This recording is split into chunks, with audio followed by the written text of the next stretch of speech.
این کارا رو میکنه بدون اینکه به نتیجه کاراش فکر کنه اون کارا رو انجام میده. نمیدونم، شاید بیش از اندازه احساس تنهایی میکنه. اما من همیشه کنارشم. انگار یه اتفاقی براش افتاده که خیلی بده، مدام داره توش دست و پا میزنه. هر وقت میخوام باش حرف بزنم تفره میره، اما از اینکه با تو احساس راحتی میکنه خیلی خوشحالم.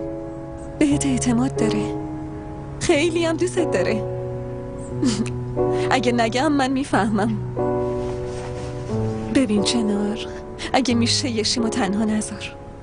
تا وقتی حواست بهش هست خیالم راحته. اون دیگه خواهر کوچیک تو هم هست. درسته، یشیم مثل خواهرم میمونه. باید بلند شیم، بقیه خیلی وقته که بیدار شدن. خیلی خوب باشه.